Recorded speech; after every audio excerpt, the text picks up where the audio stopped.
190 million का डाका डाला, रियासत पर चढ़ाई की, जवाब देना पड़ेगा। 2018 में लाडला कहा, अब मासूम कहकर मुसल्लत किया जा रहा है। मरियम औरंगजेब ने बानी पीटीआई पर चढ़ाई कर दी, कहा आइन के खिलाफ वर्जी करने वाले को मासूम कहा जा रहा है। मासूम ने लिफाफा लहराकर मुल्क की सलामती दांव पर लगा दी। 9 मई के मुजरिम को गुट्टू सीयू कहा गया। क्या अवाम को भेड़ बकरियां समझ रखा है? अवाम अंडे मुर्गियों 1 करोड़ नौकरियों के झांसे में नहीं आएंगे।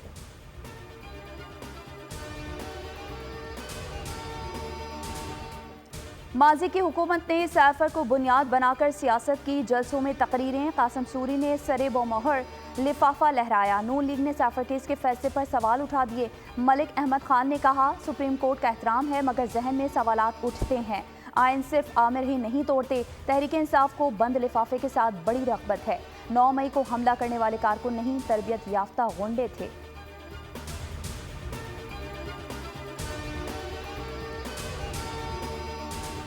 सैफर ड्रामा था, लीक करने से मुल्क को नाकाबिले तलाफी नुकसान हुआ। केस का फैसला देने वाले काबिल एहतराम हैं, चंद अल्फाज हक़ाइक़ के मनाफी हैं।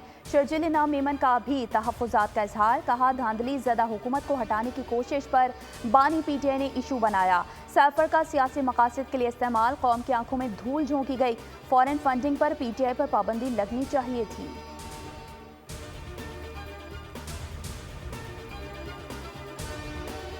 मुल्क के सर्द मौसम में सियासी माहौल गर्म। आम इंतखाबात के लिए कागजात नामजदगी जमा कराने का सिलसिला जारी। मुल्क भर से उम्मीदवार आरओ ऑफिस पहुंचने लगे। नजरे सानी शुदा शेड्यूल के मुताबिक कागजात जमा कराने का कल आखिरी दिन। जांच पड़ताल 25 से 30 दिसंबर तक होगी। रिटर्निंग अफसर के फैसलों के खिलाफ अपीलें 3 जनवरी तक दायर होंगी। इंतखाबी निशान 11 जनवरी को जारी होंगे। पोलिंग शेड्यूल के मुताबिक 8 फरवरी को ही होगी।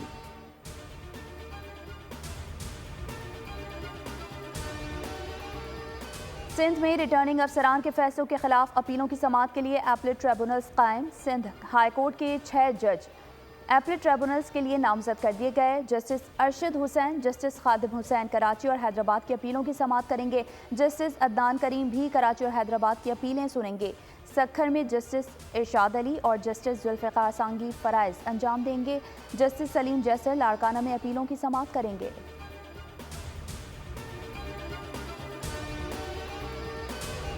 बल्ले का निशान पीटीआई के पल्ले ना रहा। इलेक्शन कमीशन ने पीटीआई इंटर पार्टी इंतखाबात से मुतालिक महफूज फैसला सुना दिया। पाकिस्तान तहरीक इंसाफ के इंटर पार्टी इंतखाबात कलअदम करार।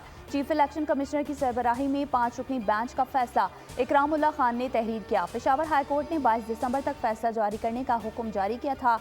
बैरिस्टर गौहर को फैसले पर शदीद तहफ़्फ़ुज़ात का इजहार, हाई कोर्ट जाने का ऐलान।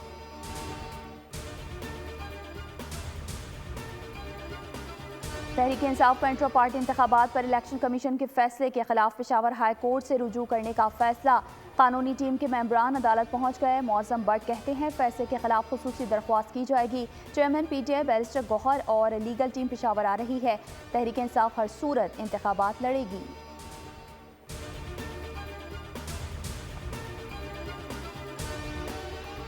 कराची कैंट स्टेशन से मिलने वाला बम 4 से 5 किलो वजनी था। धमाके से उड़ाकर तल्फ किया गया। बम डिस्पोजल यूनिट ने इब्तदाई रिपोर्ट तैयार कर ली। रिपोर्ट के मुताबिक बम में 2.5 किलो के करीब बारूद था।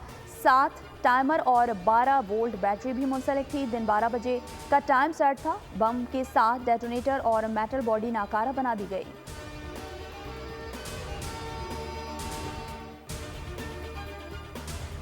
सीटीडी का चिन्योट में इंटेलिजेंस बेस्ड ऑपरेशन, 50 अफराद का कातिल साथी समेत मुकाबले में मारा गया। सीटीडी के मुताबिक दहशतगर्द गजनफर नदीम फैसलाबाद में ISI दफ्तर पर हमले समेत 11 कार्रवाइयों में मुलविस था। सर की कीमत 25 लाख रुपए मुकर्रर की गई थी। 2011 से मफरूर था। दहशतगर्दों के ठिकाने से गोला बारूद, जदीद असलहा कब्जे में लिया गया।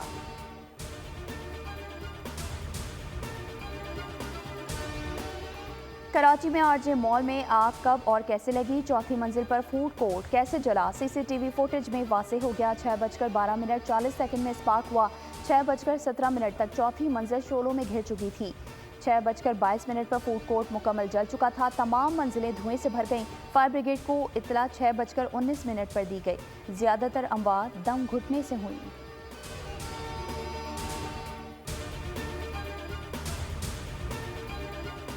और खालिस्तानी रहनुमाओं के कत्ल की साजिश मोदी सरकार के गले की हड्डी बन गई। कनाडा अमेरिका के बाद जमहूरिया चेक ने भी भारत को सुर्ख झंडी दिखा दी। भारतीय स्मगलर के मामले पर दबाव मुस्तरद, वाज़ेह कर दिया निखिल गुप्ता का मामला भारतीय अदालत के दायरे कार में नहीं। भारतीय हुकाम को 3 बार निखिल गुप्ता तक कौंसलर रसाई दी गई।